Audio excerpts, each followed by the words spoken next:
جو معاشی نظریہ پیش کیا اس کے تیسرے نقطے میں جن کے پاس پیسے نہیں ہیں، رقوم نہیں ہیں، ہنرمند ہیں، کام کرنا جانتے ہیں، ان کے لیے آپ ایک معاشی حل بیان کر رہے ہیں۔ آپ نے جو حل بیان کیا وہ حل جدید سسٹم اور جدید نظام معاشیات میں مائکرو فنانس بینکنگ کہلاتا ہے۔ آپ فرماتے ہیں خوشحال مسلمان اپنے بھائی مسلمانوں کے لیے بینک کھولتے، سود شرع نے قطعی حرام فرمایا ہے، مگر اور 100 طریقے نفع لینے کے حلال کیے ہیں، اور اس کا نہایت ہی آسان طریقہ، یعنی اس موڈ آف بینکنگ کو اسلامی طرز پر چلانے کا طریقہ کتاب میں چھپ چکا ہے۔ 1912 میں آپ یہ طریقہ دے چکے تھے۔ ان جائز طریقوں پر بھی نفع لیتے کہ رقم دینے والوں کو بھی نفع پہنچتا اور ان کے بھائیوں کی بھی حاجت بر آتی۔ آئے دن جو مسلمانوں کی جائیدادیں بنیوں کی نظر ہوتی چلی جاتی ہیں، ان سے بھی محفوظ رہتے۔ اس دور کے اندر جو لوگ سودی قرضہ دیتے تھے کس قدر ظالم ہوا کرتے تھے، مسلمانوں کی کتنی ہی جائیدادیں ہڑپ کر لیا کرتے تھے، اور جو سود لیتا تھا وہ ساری عمر اس میں جھگڑا رہتا تھا۔ سودی نظام کی یہی خرابیاں ہیں، جو نظام اللہ اور اس کے رسول نے حرام کر دیا اس میں کبھی برکت نہیں ہو سکتی، کبھی کامیابی نہیں ہو سکتی، کبھی خیر نہیں ہو سکتی۔ آج دنیا جس طریقہ کار کو کامیاب سسٹم قرار دے رہی ہے، امام اہل سنت رضی اللہ تعالیٰ عنہ 1912 کے اندر وہ طریقہ دے چکے ہیں۔ مائکرو فنانس بینکنگ کا طریقہ امام اہل سنت نے یہاں یہ بیان فرمایا ہے، اور جو سیٹھ مسلمان ہیں، جو پیسے والے ہیں، انہیں یہ ترغیب دی ہے کہ آپ لوگ کم سرمایہ رکھنے والے مسلمانوں کو، غریب اور نادار مسلمانوں کو اسلامی نظام کے تحت قرضہ دیں۔ یہاں ایک وضاحت کرنا چاہوں گا، امام اہل سنت رضی اللہ تعالیٰ عنہ کا جو یہ نقطہ ہے، یہ نقطہ صرف اور صرف مائکرو فنانس بینکاری کے بارے میں ہے۔ میں نے نہیں پڑھا کہ آج تک کسی نے اس نقطے پر یہ گفتگو کی ہو، لیکن اس نقطے کے پڑھنے کے بعد یہی بات سامنے آتی ہے کہ یہ امام اہل سنت نے خالصتاً مائکرو فنانس اسلامی بینکنگ کا طریقہ کار بیان کیا ہے۔ اب آپ دیکھیے آپ کی معاشیات میں اور اس میدان کے اندر کتنی گہری نظریں ہیں۔ آپ اس سرمایہ دارانہ نظام پر بھی نظر رکھ رہے ہیں کہ جس کے اندر امیر امیر سے امیر تر ہو رہا ہے، غریب کی کوئی مطلب کہ پوچھ نہیں ہے۔ آپ غریب کو بھی پستی سے نکالنا چاہتے ہیں، اور صرف ایک درد نہیں ہے بلکہ آپ ایک حل بھی دے رہے ہیں، اور یہ حل سودی نظام کے اندر جھگڑا ہوا تھا، اس کا اسلامی حل بھی آپ نے تجویز کیا ہے، اسلامی حل بھی آپ نے بیان کیا ہے۔ کئی طریقہ کار ہیں، جس میں ایک بہت ہی آسان طریقہ بھی ہے۔ اس طریقہ کار کے مطابق سامنے والے کو سرمایہ بھی مل جاتا ہے، اور سرمایہ دینے والے کو شرعی طریقہ کار کے مطابق نفع بھی مل جاتا ہے۔ دارالافتاء اہل سنت سے رجوع کیجئے، اگر آپ کو یہ طریقہ سمجھ میں نہ آئے تو ہم اس طریقے کو سمجھائیں گے۔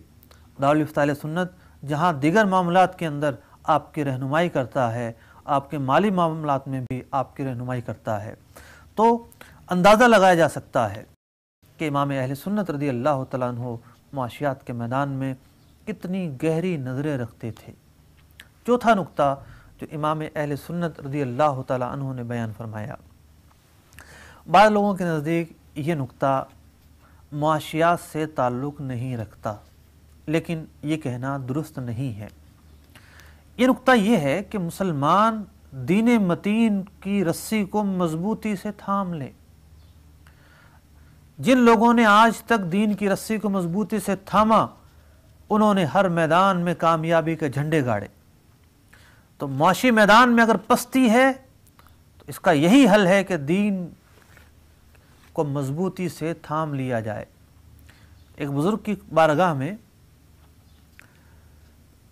کسی نے آ کر